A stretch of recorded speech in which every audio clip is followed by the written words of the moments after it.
This is the DAR Today podcast, and I'm your host, Brooke Bullmaster Stewart. Well, we're really excited about the episode we have for you today. And along with you, we're keenly aware of it being Memorial Day today. And I don't know if you remember, in the first year of our podcast, we had an episode on the origins of Memorial Day. If you'd like to see it, we'll add a link in the show notes if you've never seen that segment before. Now, our family will be going to a local cemetery that has a big event every year. It will have military speakers and a flyover and an orchestra and all kinds of events that will help us remember those who have served and those who we've lost. We'd love it if you'd leave a comment to let us know how your family will be spending today. But in our episode today, we'll have a walk through our DAR library with the Librarian General Cynthia McNamara. What a treat she is. I know we all just love her. But of course, you've heard that this is our library's 75th Jubilee celebration this year. So we're really excited that she gets to take us around and tell us all about this fantastic place. So let's jump right in today. And again, thank you so much for being here with us today.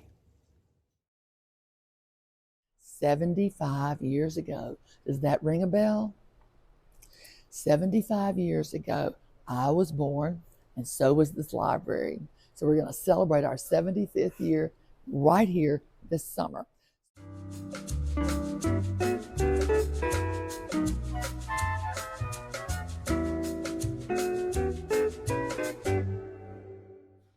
Hi, I'm Cynthia McNamara, and I'm perhaps one of the most fortunate of the executive officers because my office space is the librarian. I'm the NSDAR Librarian General for the Wright administration.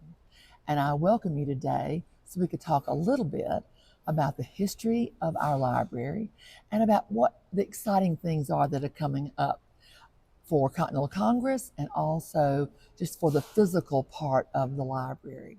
And so, as you know, President Joel's project for Pamela Rouse Wright is Memorial Continental Hall's restoration. And as you can see, or you will be seeing in a few minutes, this is the crown jewel of Memorial Continental Hall. And I'm so excited that all this area is being redone and restored and brought back to its beautiful natural state. And the library has been very fortunate that it has been maintained constantly since 1949 as a library.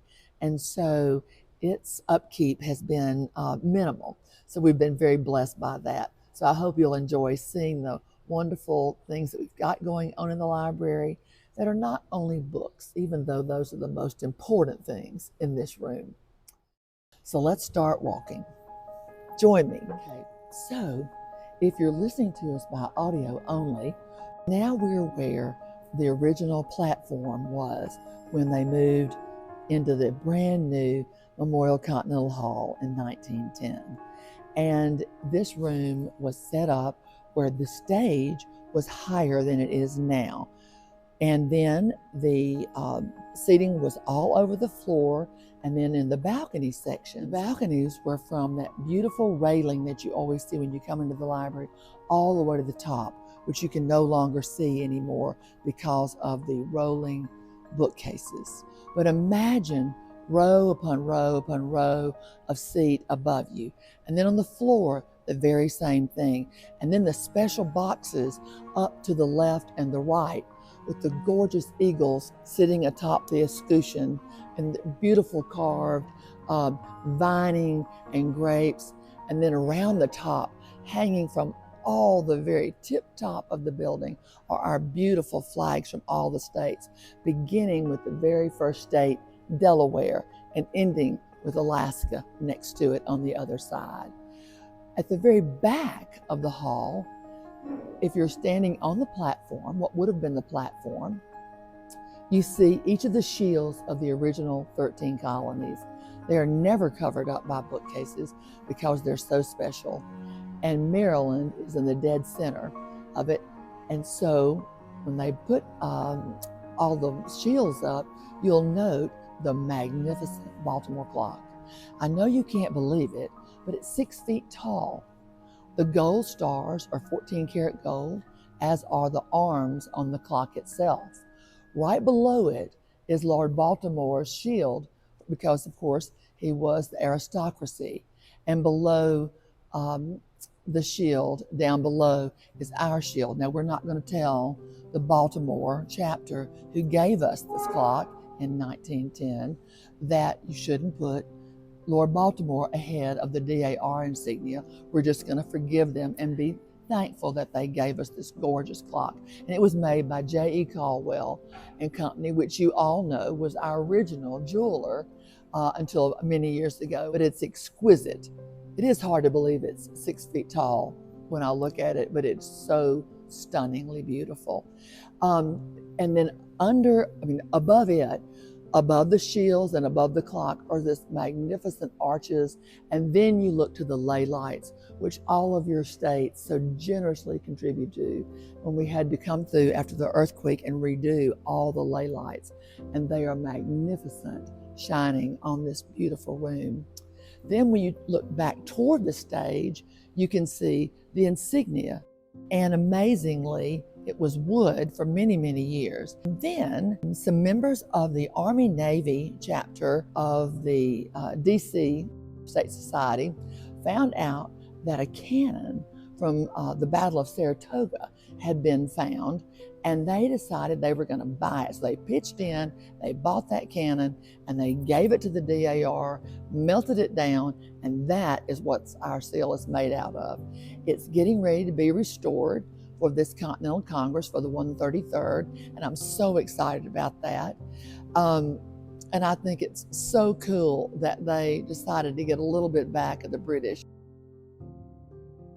Now, if you look down to the right below, you see the little gold digger, Edith Magna, who was the state regent of Connecticut, later became Librarian General, and then became President General.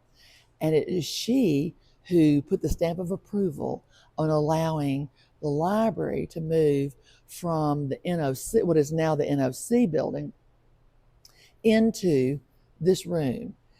What she said was so important. She said that it's appropriate that this building, since it's called Memorial Continental Hall, that it be these books, all these books are memorials to our patriots and how we are descended from these patriots.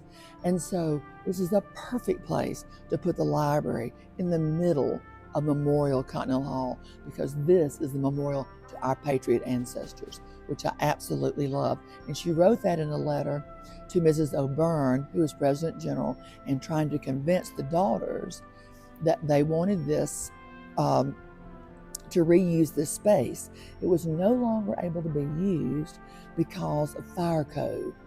It didn't meet the fire code that they had established for large venues. And so it was standing totally unused. And it's magnificent. So you didn't want it to be unused. So we're trying to find a way to facilitate it.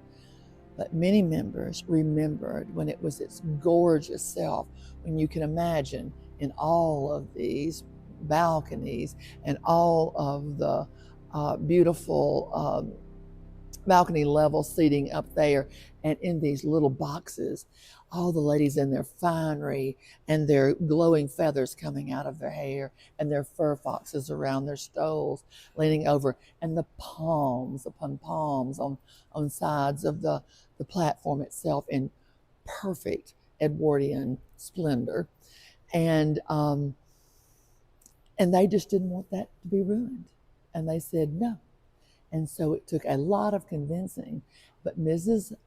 Magna's letter was the clinch. When she read it out loud to the Congress that year, they voted unanimously to make this the library. And so what they did to appease them, if you'll walk forward with me a little bit, we'll go back to where the platform was.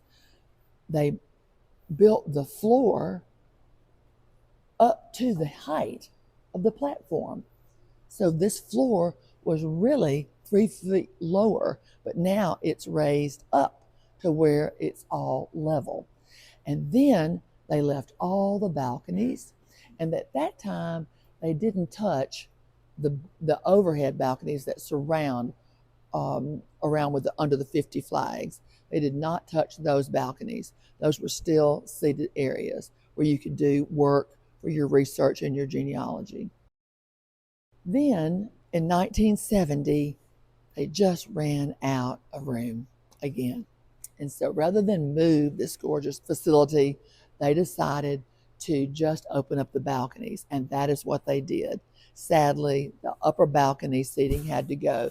But since then, you'll note the boxes are still gorgeous and still maintained. Okay, now let me tell you about the little gold digger that you heard me calling the little gold digger, which probably doesn't sound like a very nice thing to say about a President General, but she was amazing. So come on over here with me. Edith Magna, in the midst of the Depression, managed to move the library from the portico on the north side where it was originally, which I told you is now the genealogical research room. Once it moved there, it moved to the NOC building in the new Constitution Hall in 1929. And what happened in 29? The Great Depression. And so Mrs. Magna was trying to buy books, buy shelving, get it redone, suited for a library, get lighting, get tables, get lamps, get chairs. She did all of that and more. She could raise money doing anything. And so this is the luscious, wonderful, smart, intelligent, and our favorite little gold digger, Mrs. Magna. I just love her, and she continued on. She was a great advisor to many Presidents General after she went out of office, and she went from Librarian General to President General. She was just amazing. I think the DAR has had so many special Presidents General, but what a joy it is to run into a character and an elegant lady at the same time. So thank you, Mrs. Magna. I appreciate your work. So I want to introduce Stephanie Szynski, and she is our librarian. I'm the Librarian General, and she knows what she's talking about. She's the librarian, and she lets me be part of her team, and I thank her as much as possible because she's doing an extraordinary job. She not only cares her team not only cares for the physical part of this building, they also care for all the computer equipment, everything that comes in here, all the archival things that we have, such as maps and paintings and things, as well as all the books. And even when there's a little problem, I heard her team, would you like to tell them what happened recently when you had to have a fire brigade that came through? We discovered one of the bookcases was loose. The bookcase was shaking, and this is one of the larger bookcases on the side wall. So the library staff, kind of everybody passed the word and came running and emptied the bookcase in about 15 minutes so that the facilities people could come in and stabilize the shelves and make sure they didn't fall down and hurt anybody. So that was a Tuesday, you know.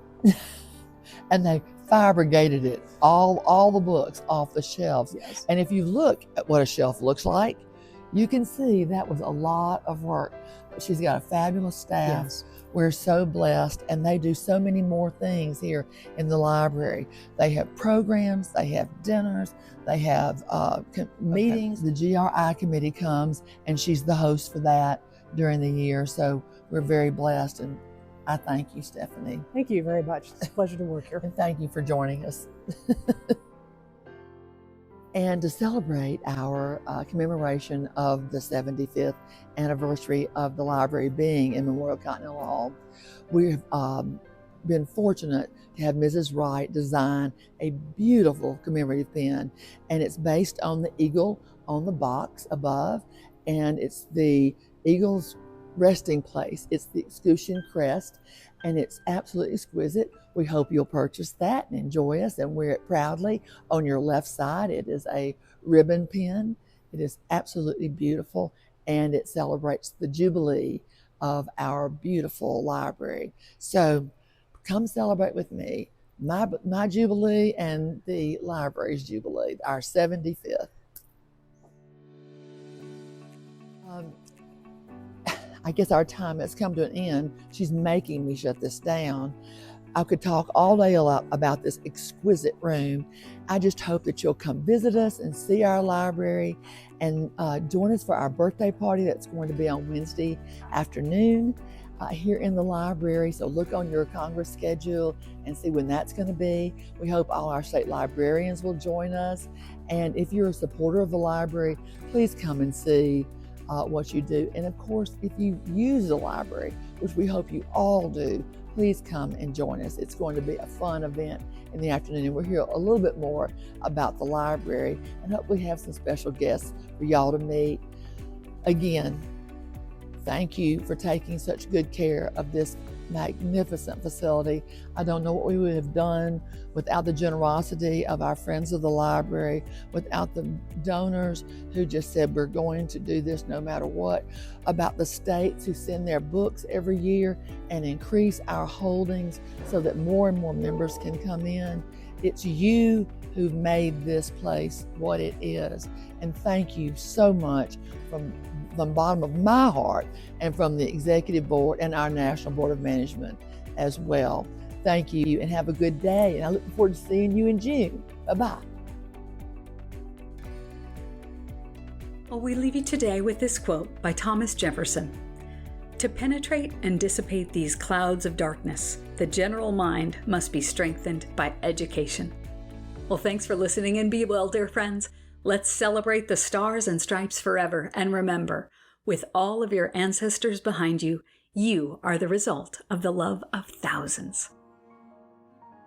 Well, this podcast was written and produced by our incredible team of writers and editors. And we are, as always, so grateful for President General Pamela Edwards Rouse Wright and Historian General Suzanne Heskey for their constant guidance, and to our Librarian General Cynthia McNamara for being so generous with her time. The National Society Daughters of the American Revolution is a nonprofit, non-political, volunteer women's service organization dedicated to promoting patriotism, preserving American history, and securing America's future through better education for children. Members are all lineal descendants of those who supported the cause of independence in the Revolutionary War. For more information, please visit dar.org. This is the DAR Today podcast.